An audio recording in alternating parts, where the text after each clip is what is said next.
Hybrid cars, they're everywhere, right? You see them gliding silently through parking lots, sitting next to you at a red light, cruising down the highway. And for a lot of us, there's still this kind of mysterious piece of tech. Part gas, part electric, how they switch back and forth feels almost like magic. But here's the thing, it's not magic. It's just some seriously clever engineering. So let's get into it and really pull back the curtain on how these cars cleverly blend the best of both worlds into one awesome package. Okay, but before we jump into the how, the nuts and bolts of it all, we've got to ask a way bigger question. Why? Why would engineers go through all the trouble of cramming two totally different power systems into one car? What was the problem they were trying to fix? And trust me, that why is the key to everything, because once you understand the problem, the solution makes perfect sense.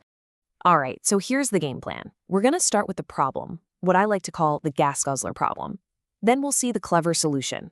We'll peek under the hood at the key parts, take a little virtual drive to see it all in action, check out the different kinds of hybrids you'll find on the road, and then wrap it all up with why any of this really matters.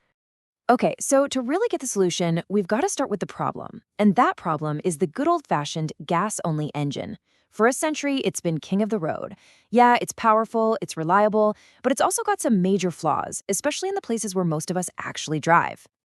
Just think about your typical morning drive. You start up, stop, inch forward in traffic, stop at a light, accelerate, then brake again a minute later. This whole scene, it's a gasoline engine's worst nightmare. It is terrible at low speeds. A huge chunk of the gas you're burning is just being thrown away as waste heat instead of moving you forward. In that classic stop-and-go city traffic, your fuel economy just plummets. It's a system built for the open highway, but we force it to live in the city. And this is where it gets really interesting, because this slide lays out the solution perfectly. On one side, you've got the gas engine. Think of it like a marathon runner. It loves to just get up to speed and cruise for miles and miles. That's his happy place. Then you've got the electric motor. It's a total sprinter. It is fantastic at low speeds and gives you that instant kick of power right when you need it. So you have these two systems whose strengths and weaknesses are almost perfect opposites. They're like two perfect puzzle pieces. So what do you do when you have two different players with perfectly opposite skills? Well, you don't pick one, you make them a team. You get them to work together. And that simple, elegant idea is the real heart of a hybrid car.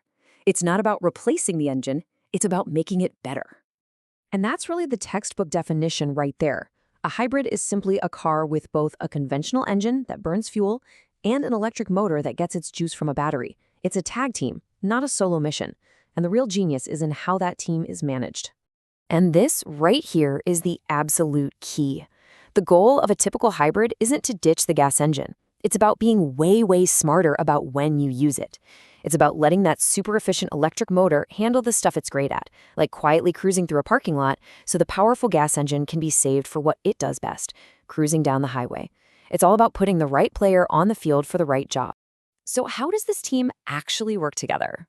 Well, to get that, we need to meet the key players. All right, so let's pop the hood and meet the team that makes a hybrid tip. So you've basically got four key parts working together. First, the familiar gas engine, our marathon runner. Next up, the electric motor, our silent city sprinter. Then there's the battery pack, which is basically a little power tank for electricity. And finally, the most important part, the power control unit. This thing is the brain, the coach, the conductor of the whole orchestra that decides who does what and when. And the best part for you, the driver?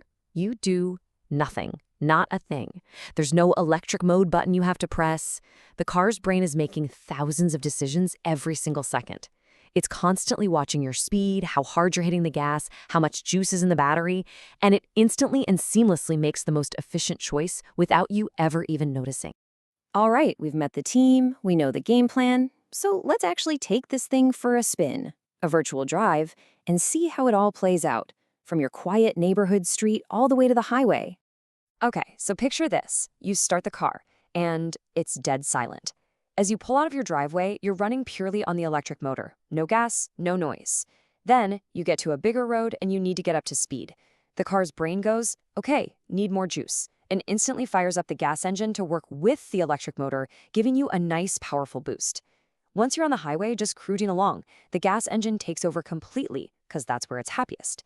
And then, when you see a red light up ahead and hit the brakes, well, that's where the real magic happens. Which, of course, brings up a huge question. If you're using electricity from a battery all the time, how does that battery get recharged? I mean, you're not plugging this car in, right? So where is all this electricity coming from? What's the secret? And this is honestly one of the most brilliant parts of the whole setup. In a normal car, when you brake, all your forward momentum gets turned into friction and heat by the brake pads. All that energy just vanishes into thin air. Totally wasted. But in a hybrid, the electric motor can run in reverse and acts like a generator. The wheel's momentum spins the motor, which creates electricity and sends it right back to the battery. You're literally recycling the act of stopping back into electricity. How cool is that? So the main takeaway here is that a standard hybrid is totally self-sufficient.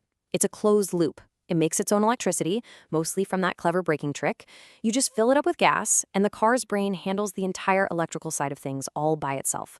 No plugs, no special charging stations needed. You just drive it like a normal car. Okay, so now that we get how a regular or full hybrid works, you should know that hybrid is actually a family name. They're all based on the same idea, but they do things a little differently. Let's break down the family tree real quick. First, you have a mild hybrid. The electric motor in these just assists the engine. It can't power the car by itself. Then you have the full hybrid, which is what we've been talking about. It has a stronger motor and can drive for short distances on just electricity. And then there's the plug-in hybrid, or PHEV.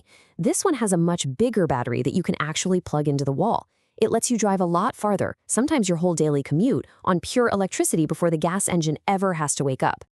So after all this complex engineering, all this tech, what's the bottom line? Let's zoom out and look at the big picture of why this all really matters. Well, it all comes back to fixing those big problems with the regular gas engine. The hybrid system cuts way down on the engine just sitting there, idling and wasting gas in traffic. It uses that super efficient electric motor for all the city driving that gas engines hate, and it captures and reuses energy from braking that would otherwise be gone forever.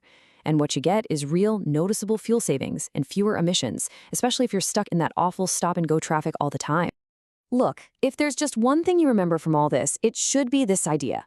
A hybrid is a smart, automatic system that is constantly picking the most efficient way to get you down the road. It's just this seamless partnership, managed by a smart computer, where all you have to do is drive and enjoy a quieter, more efficient ride. You know, people often call hybrids a bridge technology, a stepping stone from the gas-powered past to the all-electric future. And that leaves us with one last really interesting question. As we get better and better at blending these different power sources, what lessons from the humble hybrid, lessons about software, batteries, and recycling energy, will end up shaping the next generation of how we travel? It's a technology that didn't just change our cars, it's teaching us how to build the future.